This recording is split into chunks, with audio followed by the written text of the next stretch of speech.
বন্ধুরা, তোমরা কি সূত্রের সাহায্যে 32 সাইজের ব্রা কাটিং ব্লাউজ শিখতে চাও? তো চলো দেখে নাও আমার এই সম্পূর্ণ ভিডিওটি আমি এই মডেল দেখিয়ে করব। মডেলের মাধ্যমে দুটো বেস্টের দূরত্ব কি করে নেব, পয়েন্ট কি করে নেব, A to Z দেখাবো এই মডেল দেখিয়ে। তাই তোমাদেরকে আমার এই সম্পূর্ণ ভিডিও দেখার অনুরোধ রইল।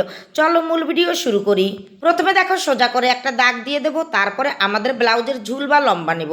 যেটা তোমাদের ঝুল বা লম্বা থাকবে তার সঙ্গে সেলাই মার্জিন দিয়ে 1 ইঞ্চি যোগ করতে হবে। আমার ব্লাউজের ঝুল বা লম্বা ছিল 13 ইঞ্চি, সেলাই মার্জিন দিয়ে 1 ইঞ্চি যোগ করে 14 ইঞ্চিতে সোজা একটি দাগ দিলাম। এবার 5 ইঞ্চি নিয়ে নিলাম এখান থেকে শোল্ডারের মাপ। এবার দেখো এইখানে আমি হাফ ইঞ্চি সেলাই মার্জিনের জন্য রেখে দিলাম। ওই হাফ ইঞ্চি নিচে থেকে আমি নিয়ে নেব দেখো এইখানে আর্মহোল। তার আগে আর্মহোলটা কীভাবে মাপবে সেটা একটু তোমাদের দেখিয়ে দিই। দেখো, তোমরা যদি কারো শরীর থেকে মাপো গোল করে মেপে হাফ করবে, আর কারো ব্লাউজ থেকে মেপে নিলে হাফ করে এইভাবে দেখো উপর থেকে ঘুরিয়ে ঘুরিয়ে খুব সুন্দর পর্যন্ত বগল পর্যন্ত মেপে নেবে। এভাবে যদি তোমরা মেপে নাও তাহলে কিন্তু তোমাদের ব্লাউজের আর্মহোলটি একদম অ্যাকুরেট হবে। কারণ সবার ব্লাউজের আর্মহোল সমান থাকে না, কারো থাকে 32 সাইজে 15, কারো থাকে 16। তারপরে সেলাই মার্জিনের নিচের দাগ থেকে 5.5 ইঞ্চি নিচে নামিয়ে এইখানে দেখো আর্মহোলের দাগ দিলাম। এইবার আর্মহোলের গোলাই দেবো। এবার আমাকে বডিকে প্রথমে ভাঙতে হবে। বডি ছিল 32, 4 ভাগ করে এলো 8 ইঞ্চি। এখান থেকে প্রথমে দেখো আমি 8 ইঞ্চিতে একটি দাগ দিলাম। পরবর্তীতে 1.5 ইঞ্চি নিয়ে নেব বাড়তি সেলাই মার্জিন পরবর্তীতে খুলে বাড়ানোর জন্য।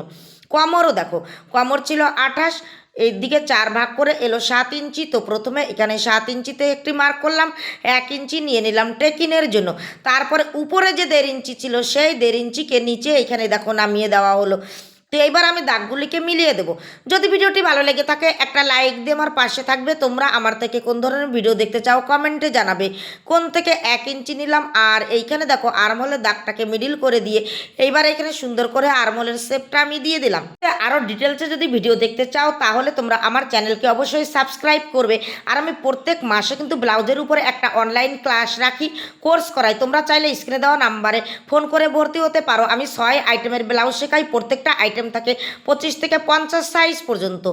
আর নতুন নতুন coat collar blouse, Madhubala blouse, Sabyasachi blouse, bra cutting blouse সব কিছু তোমরা পেয়ে যাবে কিন্তু আমার অনলাইন ক্লাসে। এবার পেছন পাটটাকে দেখো সুন্দর করে একদম এঁকে নিলাম। এঁকে নেওয়ার পরে আমি এইখানে সামনে পাট করব। সামনে পাট করার জন্য প্রথমে আমি দেখো নিচের দিকে 1.5 ইঞ্চি বাড়তি নিয়ে নিলাম। এইভাবে যদি নিচের দিকে বাড়তি নিয়ে নিই পেছন পাটের তুলনায় তাহলে কিন্তু আমাদের বেল্টের পোর্শন পরে আর বাড়াতে হবে না। এইবার আমি এইখানে দেখো আর্মহোলটা এঁকে নিলাম। এঁকে নিয়ে হাফ ইঞ্চি ভেতরে ঢুকিয়ে দিয়ে তালপাট শার্ট এঁকে দিলাম। আবার হাফ ইঞ্চি সেলাই মার্জিন ছেড়ে দিয়ে এইখান থেকে 2 ইঞ্চি 2 সুত পুট নিলাম। এবার আমি গলা নেব। তো গলার মাপটা কিভাবে নেবে তোমরা এইদিকে লক্ষ্য করো। গলার মাপটাকে তোমরা এইভাবে কোণ করে নেবে। কাস্টমার যেটা চাই সেটাই নেবে। ঝুল কিন্তু সোজা করে কখনোই নেবে না, তাহলে কিন্তু তোমাদের গলার মাপটা অ্যাকুরেট আসবে না। এইভাবে কোণ করে নিয়ে দেখো আমি এইখানে নিয়ে নিলাম 6 ইঞ্চি 32 সাইজের ব্লাউজের জন্য নিচের দাগ থেকে। এবার 6 ইঞ্চি নিয়ে একটা দাগ দিয়ে এই দিক থেকে আমি 2.5 ইঞ্চি নিয়ে নিলাম। এবার আমি বক্স করে দিয়ে খুব সুন্দর করে কিন্তু রাউন্ড শেপ দিয়ে দেব। অবশ্যই কমেন্টে জানাবে আমার থেকে কোন সাইজ দেখতে চাও, তাহলে আমি কমেন্ট অনুযায়ী ভিডিও করে দিতে পারবো। এইবার পয়েন্টের মাপ দেখো, শরীর থেকে যদি নাও তাও এইভাবে নেবে, যদি পুরানো ব্লাউজ থেকে নাও তাও এইভাবে পয়েন্টের মাপ মেপে নেবে। যদি পয়েন্ট ছোটো হয় তোমাদের কাটরি সমানেই কিন্তু উপরের দিকে উঠতে থাকবে। এবার আমি পয়েন্ট নেব। তো নিচের দাগের থেকে 32 সাইজের জন্য দেখো আমি 9 ইঞ্চি পয়েন্ট নিলাম। এবার এই 9 ইঞ্চির পরে থেকে 2 ইঞ্চি নিচে নিয়ে নিলাম বেল্টের জন্য। তো আমি বেল্টের জন্য নিয়ে সোজা করে একটি প্রথমে দাগ দিয়ে দিলাম। এইবার নেব খাপের দূরত্ব। খাপের দূরত্ব নিলাম 5 ইঞ্চি। 5 ইঞ্চিতে একটি দাগ দিয়ে দেখো এইখানে আমি 1 ইঞ্চি উপরের দিকে উঠিয়ে দিলাম। আর এই নিচের তালপাট শার্টের ওইখান থেকে 2.5 ইঞ্চি দিয়ে খুব সুন্দর করে শেপটা দেখো এখানে টেনে নিলাম। টেনে নেওয়ার পরে আমি এই দিকে এইবার খাপের দূরত্বটাকে দেখো ভাঁজ করে মিডিল করলাম। মিডিল করার পরে এইখানে আমি নিয়ে নেব 3 ইঞ্চি উঠিয়ে, এবং এই সাইডেও 3 ইঞ্চি উঠিয়ে নিলাম। আর মাঝে যে ছিল আমার পয়েন্ট সেই পয়েন্ট পর্যন্ত আমি টেনে দিলাম। তোমাদের বেশি চোক্কা হয়ে থাকলে ওইখানে 3 ইঞ্চি উঠাবে না, 3 ইঞ্চি উঠাবে। আমি কিন্তু সবটাই বলে দিলাম তোমাদের কেমন হবে দেখো। যদি মনে হয় চোক্কা হয়ে গেল তাহলে তোমরা 2 সাইড থেকে 3 ইঞ্চি উঠাবে, 2 সুত করে কম উঠাবে, তাহলেই তোমাদের ঠিক হয়ে যাবে। এইখানে দেখো 1 ইঞ্চি 2 সুত দিয়ে আমি এইখানে কিন্তু বেল্টের অংশটা খুব সুন্দর করে টেনে নিলাম। তো এইভাবে আমার সামনের পার্ট কাটিং করা হয়ে গেল।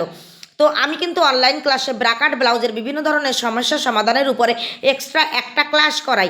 অনেক সময় তোমাদের বাটি উপরে উঠে যায়, পেছন পাট উপরে উঠে যায়, বাটিগুলি চ্যাপটা হয়ে পড়ে, বগল নিচে ফুলে থাকে, A to Z উপরে থাকে এক্সট্রা একটা ক্লাস আমার অনলাইন ক্লাসে। তো দেখো এই যে আমি এবার যে উপরে কাটরি ছিল সেটাকে সুন্দর করে এঁকে নিলাম, এঁকে দুই পাশে কিন্তু খুব সুন্দর করে দেখো এইভাবে শেপ দেব। এইবার আমি কাটরি বাড়াবো। কাটরি বাড়ানোর জন্য এই পাশ থেকে 1 ইঞ্চি এবং এই পাশ থেকেও 1 ইঞ্চি নিয়ে নিলাম। আর হুকঘাটের দিক থেকে এইখান থেকে দেখো আমি 2 সুত পরিমাণ নিয়ে নিলাম। আর এই সাইড থেকে সেলাই মার্জিন নেব। তোমরা যে যেটা মেশিনে দিয়ে সেলাই করো সেইভাবে নেবে, 3 সুত হোক, 1/2 ইঞ্চি হোক, এটা তোমাদের উপরে নির্ভর করে। তোমরা মেশিনে দিয়ে কতটা সেলাই করো ততটা নিয়ে নিলেই হয়ে যাবে। তো ঘুরিয়ে ঘুরিয়ে এখানে খুব সুন্দর করে দেখো সেলাই মার্জিনটাও কিন্তু তোমরা টেনে দেবে। অবশ্যই অবশ্যই কমেন্টের মাধ্যমে জানাবে আমার ভিডিওটি তোমাদের কেমন লাগলো। আর একবার অত্যন্ত ঘরের মধ্যে ট্রাই করে দেখো, অবশ্যই আমি 100% আশাবাদী আমার যখন হয়েছে তোমাদেরও কিন্তু এই কাটিংটা খুব সুন্দর করে হবে। এবার নিচের কাটরি করার জন্য দেখো উপরের যে আমার কাটরি ছিল, কাটরিটাকে খুব সুন্দর করে ঘুরিয়ে ঘুরিয়ে মেপে এখানে এলো আমার 7 ইঞ্চি। এবার নিচের কাটরি করার জন্য প্রথমে সোজা করে একটা দাগ দিয়ে দেবো, তারপরে যে কাটরির আমার 7 ইঞ্চি এসেছে সেই 7 ইঞ্চি মেপে নেব। তো উপরের দিকেও দেখো একটা বক্স করলাম, এইবার লম্বার দিকে 7 ইঞ্চি মেপে নিলাম। মেপে নেওয়ার পরে এই যে আমার বক্সটা রাখবো আমি এখানে 3.25 ইঞ্চি, 3 ইঞ্চি থেকে 2 সুতো পরিমাণে কম নিয়ে খুব সুন্দর করে বক্স করে সোজা করে একটি দাগ দিয়ে দিলাম।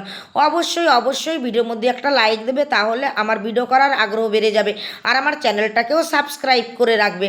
এবার দেখো আমি এইখানে ভাঁজ করে দিলাম। ভাঁজ করে দেওয়ার পরে যে মিডিল এলো, মিডিলে আমি স্কেল দিয়ে সোজা করে একটা দাগ দিলাম, কারণ এখানে আমি টেকিং দেবো। এ পাশে 1 ইঞ্চি, ও পাশে 1 ইঞ্চি। তার আগে এই দিকে দেখো 1/2 ইঞ্চি আর এই পাশে 1/2 ইঞ্চি, এই কোণের দিকেও দেখো 1/2 ইঞ্চি, 3 সাইডে 1/2 ইঞ্চি নিয়ে আমি আগে দাগটা টেনে দেবো। তোমরাও এইভাবে চেষ্টা করবে, দেখবে খুব সুন্দর করে একটা ব্লাউজ তৈরি করে নিতে পারবে। এইবার আমি যে বেল্ট কেটেছিলাম বেল্টটাকে জাস্ট এইখানে বসিয়ে নেব। তার আগে 1 ইঞ্চি 2 সুতে যে আমি কেটেছিলাম সেই দাগটা দিয়ে দিলাম, দিয়ে এখানে বেল্টটা বসিয়ে দিয়ে দেখো বেল্ট বরাবর রাউন্ড শেপ দেবো, তাহলে আমার নিচের কাটরিটাও একদম রেডি হয়ে যাবে। অবশ্যই কমেন্টে জানিও দেখো আমার ডাইসগুলি কেমন তৈরি হলো। তোমরাও পারবে এত সুন্দর একটা ডাইস তৈরি করে, নতুন নতুন সুন্দর সুন্দর ব্লাউজ তৈরি করে কাস্টমারের মন জয় করে নিতে। তো ধৈর্য সহকারে একবার ভিডিওটি দেখবে, দেখে তোমরাও চেষ্টা করবে এরকম পেপারেই সবসময় কিন্তু চেষ্টা করবে। এবার টেকিন দেবো, এই পাশে 1 ইঞ্চি, এই পাশে 1 ইঞ্চি টেকিন দিয়ে দেখো খুব সুন্দর করে কিন্তু দাগটি বাড়িয়ে দেবো। আমার প্রত্যেকটা ভিডিওই কিন্তু আমি খুব যত্ন সহকারে তোমাদেরকে বোঝানোর চেষ্টা করি, তার থেকে সহজে বোঝানোর চেষ্টা করি আমার ক্লাসে। তোমরা যদি পারো একবার আমার অনলাইন ক্লাসে এসে ঘুরে যেও। ধন্যবাদ সবাইকে।